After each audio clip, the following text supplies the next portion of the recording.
It's important to get NIS2 compliance under the belt. By the time we get to the Cybersecurity Act in a couple of years, businesses that are based in Europe, that have any jurisdiction in Europe, are going to absolutely require regular risk assessment and compliance services if they're going to keep on doing businesses.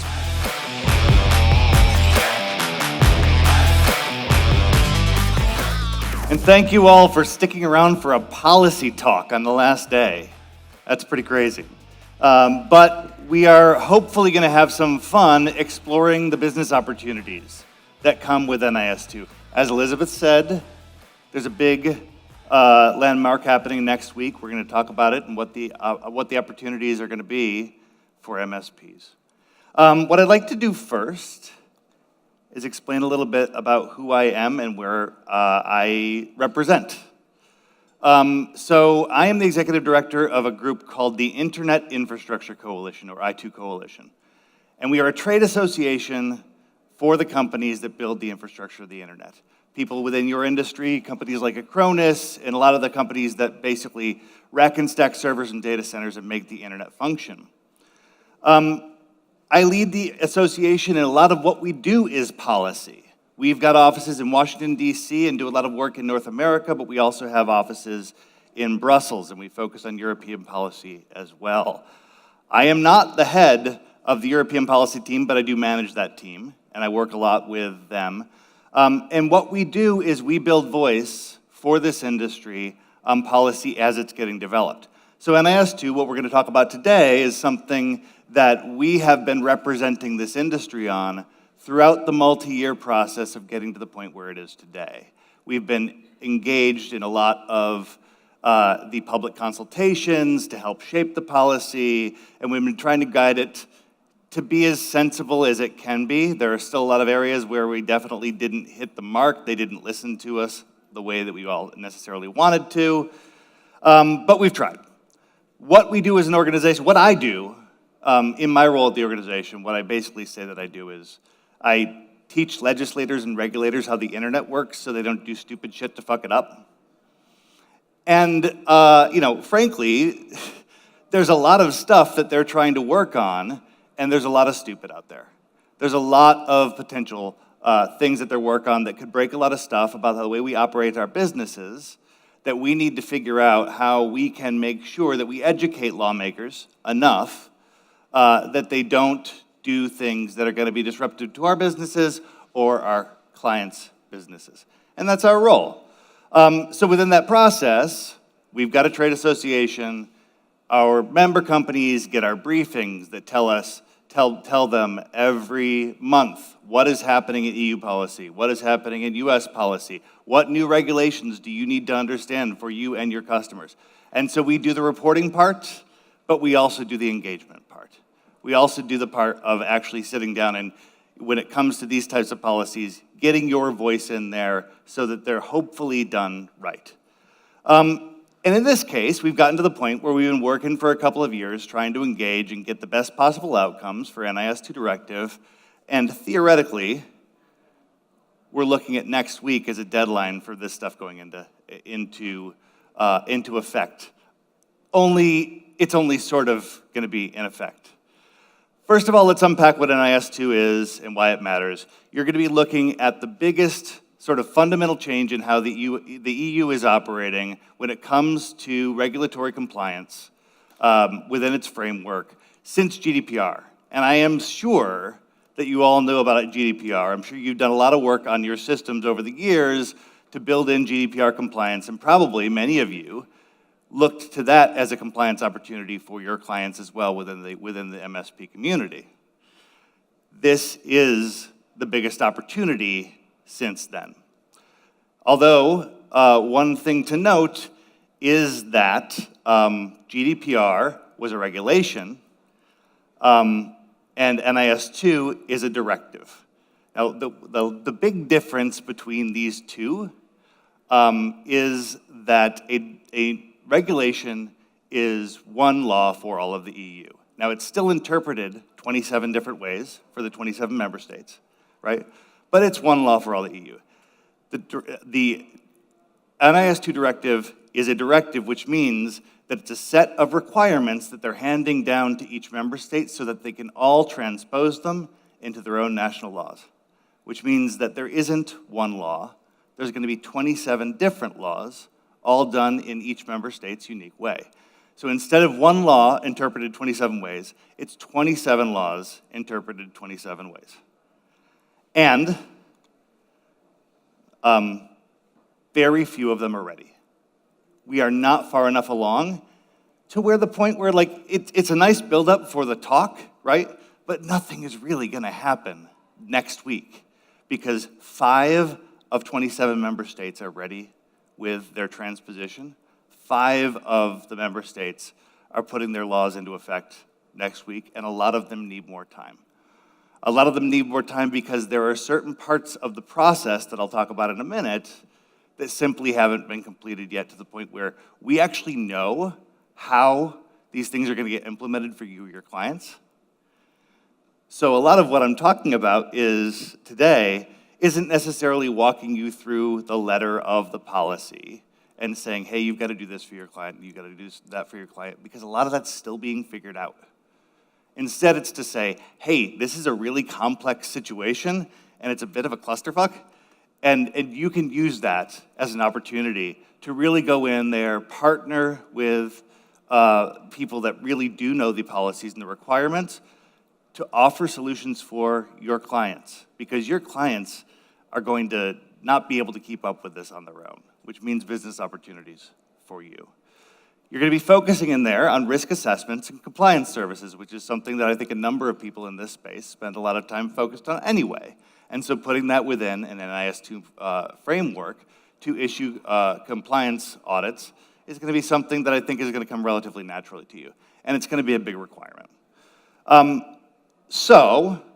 of the things that I wanted to basically say is that even though the transposition deadline is October 17th, we're going to see a slow ramp up, and I'm not a lawyer, so this is not legal advice, but slow ramp up means that they're likely not going to be doing anything more than trying to take some high-profile cases early to signal that the directive is being taken seriously. Wide-scale enforcement is probably a way out. But that's actually good news for people trying to develop compliance divisions that focus on NIS2, because you're not late to the game. Even though it's theoretically next week, there's a lot of information coming. Some of the things that we've been waiting on in order to get to the point where all the rest of the member states can catch up and finish their transpositions so that we actually know what we're talking about.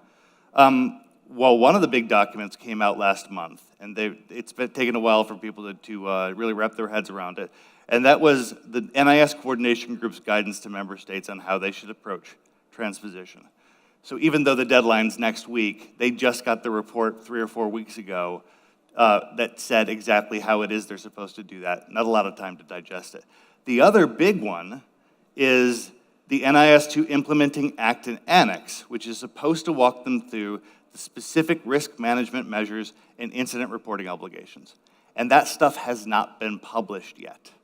And so how are these member states, I don't even know how the 5 member states that have completed their work have actually completed their work, because the details that are in those documents haven't even been published yet. Now, as an organization that works on this stuff pretty closely, we do have leaked drafts. We do know what some of this stuff says. So I am going to talk you through some of the things from the leaked drafts today to give you a little idea of specifically when you're talking about scoping what the requirements are for reporting, cybersecurity reporting, what's going to be in scope. That's really key information that we're going to pull from the leaked documents in a few minutes. The last thing I wanted to point out when we're starting out to talk about the business opportunities for MSPs is that this is one part of the process of a multi-year process that the EU is going through that started back in 2020 when they started their digital single market push. Since then, we have seen the digital single, the DSA, the DMA. We've seen lots of different components that have layered on all these compliance mechanisms that are required by a lot of the tech companies that you work with. This is the biggest one, but it's not the last. The EU Cybersecurity Act is going to take all the things that they've been doing over the past few years, and it's going to build them into basically a set of new requirements for doing business in Europe, and it's going to spend a lot of time empowering NIS2, which is the organization within the EU that gives authority to regulate tech companies. It's going to empower them to be able to use a pretty heavy hand to make sure that all these regulations are being enforced. So it's important to get NIS2 compliance under the belt. By the time we get to the Cybersecurity Act in a couple of years, businesses that are based in Europe, that have any jurisdiction in Europe, are going to absolutely require regular risk assessment and compliance services if they're going to keep on doing business there, because they're going to have NIS2 staring, staring at them, and they're going to make sure that you get those compliance tools in place. I have not been to MSP Global. I didn't go last year. I didn't really know much about your community, honestly. I came from the web hosting community when I started the organization, the Internet Infrastructure Coalition, 12 years ago, and I've worked with all different segments of the industry, but I've never gone to a conference focused on the MSP segment, and I love this community. It's fantastic. The work that you do to help your clients with your tech needs, to provide security consulting for your clients, it's incredible, and I think that the work that you do really takes the business that you work with and makes it so that they can focus on the things that they're good at, and you help them make sure that their businesses are secure and stable moving forward. Making sure that you have a security component of or a compliance component of what it is you're offering is going to allow you to do that even more, because it's going to be this increasing need. Okay, so let's dive in a little bit and talk about what the key NIS2 components are. It has got a risk management framework. It's got 72-hour incident reporting, requirements around supply chain security, cross-border compliance, and requirements around cybersecurity training. And I told you a little bit about that leaked document that we were going to be able to share a little bit about. When you go back here and you talk about incident reporting, what's in scope of incident reporting is what people have been asking over and over again. If I'm supposed to figure out how to build an incident reporting regime, what does that mean and what's going to be in scope? Well, as of last week when we got the leaked document, this is what it's looking at. NIS2 is going to end up saying that any financial loss of under 500,000 euros or 5% of annual turnover is going to be in scope. Anything that has a likelihood that there is an exfiltration of trade secrets, which is a reference to another directive that requires that to be reported under NIS2. An incident causing death or serious harm to health of somebody, or, and this is the kind of broad one, severe operational disruption due to unauthorized access. If you're going to end up being in one of the situations, or your clients are going to be in one of those situations, they're going to end up being in scope of NIS2 reporting requirements, and you'll need to make sure that your clients are doing the kind of reporting that's required to their member states. So, as an MSP, that's basically your opportunity, right? You can monitor, report, and mitigate and help clients navigate these requirements. But how do you convince them to do that? How do you convince them to go ahead and take you on for this new compliance journey? One of the things that I wanted to talk to you about, I wanted to give you a lesson from NIS1. And the first NIS directive came in 2019. And one of the things I thought was really interesting when we were looking at case studies the first time around was that in the NIS directive back in 2019, they scoped out hospitals. And so a lot of hospitals said, hey, good for us. We don't have to worry about these compliance requirements. We don't have to worry about doing these risk assessments and figuring this stuff out. And so there's this group of Belgian hospitals that collectively decided that they weren't going to focus on any of these things, and every single one of them by 2021 had been hacked. Every single one of them had been hacked. And so what we sort of realize is, yeah, there's a lot of sort of government,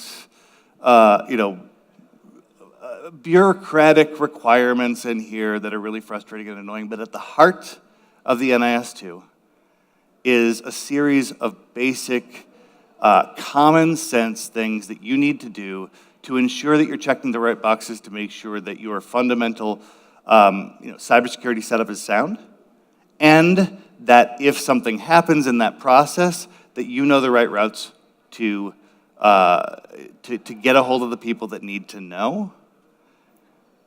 And it has not gone well for those that have decided to opt out of that process in the past. Those hospitals in Belgium, they ended up spending way more after the fact to recover from that than they would have if they put the money into compliance at the beginning. Tons more.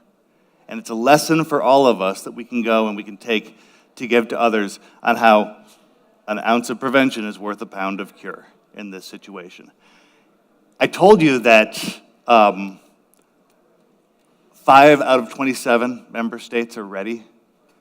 Belgium is, of course, one of the 5, because after this experience with NIS, they wanted to take this very seriously and push it in really real ways. So at the heart of what it is I'm here to talk about today is to figure out how you can go to your clients, and hopefully you can build a business model where you can say, let us handle your NIS2 compliance. Let us do your risk assessments. Let us do your reporting or ongoing compliance. You guys can start advising clients to conduct risk assessments now, even if full clarity on national laws aren't available yet. There are tools out there online. You can prepare incident reporting frameworks based on the broad guidelines from the leaked documents, and you can come to me if you want after this, and I'm happy to send those along to you. There are opportunities for you now to start building on this.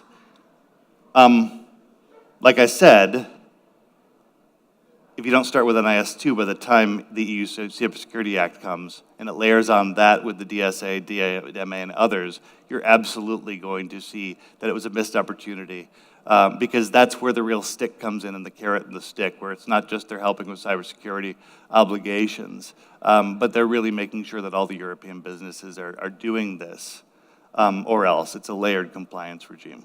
So it's time for you to go to your clients and convince them to build their strategy now, and you've got the tools in order to do that. This is, however, not a one-and-done thing. This is a moving target. If you take a look at even GDPR, I'm going back to when I was talking about GDPR before, right?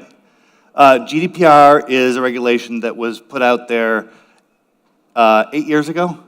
And we're only now getting to a harmonization act where we're trying to take the 27 different ways that that's ended up being interpreted and trying to sort of iron it out and get to the point where European member states have some guidance on things that they should do to make it more uniform throughout the EU. The same kind of thing is going to happen with NIS2. There are so many things that we don't know that are going to come in future implementing acts, that are going to come in the slow rollout of amendments to the transpositions that are going to come out throughout the rest of the year, even though it was supposed to be next week. So it's a moving target, and your customers' requirements within their jurisdiction are going to change. Somebody needs to be keeping an eye on that, ensuring that they are meeting the compliance requirements as they change over a number of years. And that can be you, and that can be a business opportunity. So you can be a critical partner on NIS2, helping clients meet new obligations and start planning. I will say this, as a representative of a trade association that provides a lot of sort of guidance and engagement and tools about how you can, what your compliance requirements are, you can join groups like ours, and we'll help make sure that you've got the all the resources to start these types of things, but there are also tools online. And those tools online are going to get better and better over time. And so there are very clear, demonstrable ways, either by coming to me and talking to me afterwards, or by doing your research online now that you've uncovered this opportunity and how to engage your customers about this opportunity. And you can start to figure out how this can fit into your business. So, after we finish a little bit of maybe Q&A, I'm going to ask Jeff to come up here for a minute. Then I'll stick around if anybody wants to talk to me about the resources that I can provide through the I2 Coalition. And I can also try to answer deeper dive policy questions. Again, I am not the policy guy. I'm the guy who's managing the entire organization, so I might have to defer to some of the people that I work with that are the experts on the narrow areas. But I can find you a question. I can find you an answer if an answer exists right now, since there's so much we still don't know. That's what I've got today. I appreciate the thank you. First of all, thank you, Christian. Thank you for your time. I appreciate it. All right, so now I approach problems from a slightly different perspective. All right, Yeah. and so the 5 countries that you say are ready. Yeah. You know which ones they are? So I have personally reviewed the Belgian and German transpositions. I have not reviewed all 5, so I can't rattle them off. All right, but is Germany ready? Germany is, now ready is relative. See, because as of a month and a half ago, they weren't ready. They hadn't submitted their legislation yet. Right. Ready is relative. Okay. Submitting a legislation and figuring out, again, we have it until, I don't think anybody can fully be ready. Okay. Until we see these leaked documents actually get published. Okay. Right. So let me rattle something off the top of my head, and you guys back me up. We're in Europe, so you back me up. The top 5 economies in Europe are in order. I think it's Germany, France, right, Italy, Spain, and Netherlands. Okay. All right. Okay. So of the top 5, maybe Germany's ready. Right. Maybe they're not, but nobody. So of the top 5 economies in Europe. That's right. So it's not like 5 out of 27. If you do it weighted by GDP, you're right. It's like 4% ready. That's right. All right. That's right. Are there implications there about the success of this program over the next year? So here's the thing. So to answer that, I want to start by saying that there are mechanisms to sort of hold a member state accountable if they don't handle their transposition in a timely manner. But since all of them are working in due course and all the reporting sort of requirements that are going into the transposition are also late, none of them are really going to be held to account through those processes, right? Yeah. So the fact is that we're just going to see a slightly later compliance deadline than expected, okay, which is, again, fine. Because it gives opportunity for people who are looking to build this as a business segment, right? To get on board and to really understand what's going on there. Right. Well, let me extend that. Is there anybody in the audience from Belgium? Because of the top 10 economies, yeah, of the top 10, I can't rattle those off the top of my head, but of the top 10, I think only Belgium is ready. Yeah. Out of all of them. So I explain why. Yeah. But if you meet somebody from Belgium, say, hey, good job, right? Well, yeah. Although I don't love the Belgian transposition, because here's why. Because the way that they got in first is they decided, well, we don't really know where we're going to come down on what the sort of bar is going to be, right? But we know if we put the bar here real high, then we're going to be safe, right? And so they're pretty heavy-handed, a lot of their compliance regimes. And therefore, now you only need to worry about that if you're a Belgian-based company. Well, but let me ask you about that, because a lot of companies in Belgium, right, they have offices or distribution centers, right, or they have employees that are not in Belgium. They're in nearby. They could be in anything in the Benelux region. They could be in the DACH region. They could be in France. Sure. How are they going to manage those discrepancies where maybe France has much more lax rules and regulations? Well, I mean, most of these countries are incorporated into a single jurisdiction, right? Now, they may have components of their business that are incorporated into another region. And so then they've got, what's really interesting here is then they end up having these sort of intra-member state requirements. And that is another business opportunity too, because if you end up in a situation where you actually have compliance obligations in multiple member states, what if they conflict, right? You've got a situation where the layers of complexity are creating a situation where you've got to figure out some real stuff with your tech to make sure that you're meeting all those requirements, and that's also a business opportunity. All right, so let's talk about the business opportunity for a second. So I look at who in the audience, first of all, who's an MSP? Who's awake? All right, appreciate that. We did stick a policy talk at the end of the, yeah. Who thinks that this is confusing? I think it's confusing, right?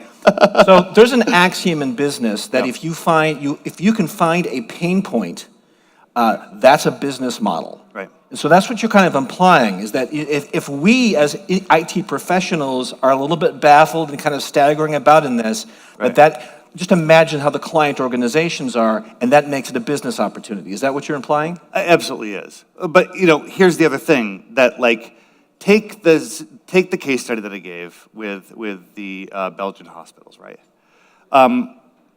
There is probably not going to be a situation where the government's going to come and knocking on your door and saying, hey, you don't have these requirements, you haven't done this, cyber threat analysis, and we're going to sue you. Or we're gonna fine you, right? They're probably not gonna do that, especially anytime soon, because there's this slow pace of the rollout of the organization, right? But if you get hacked, if it's a big public thing, if it is something that is in the news, all of a sudden you're the target. If you've not taken the steps to ensure that you are complying with your member state's transposition. Right. Okay, I want to put one more wrinkle in there, because the NIS2, one of the ways it differs, it first of all, it clears up some things, right? It says, okay, totally. You were all confused about which types of organizations it applied to by size or by infrastructure, or how important you are to infrastructure and stuff like that. But now we're saying it's almost everybody, right? It's really almost every business. Almost everybody. And managed service providers are actually called out by name in that list.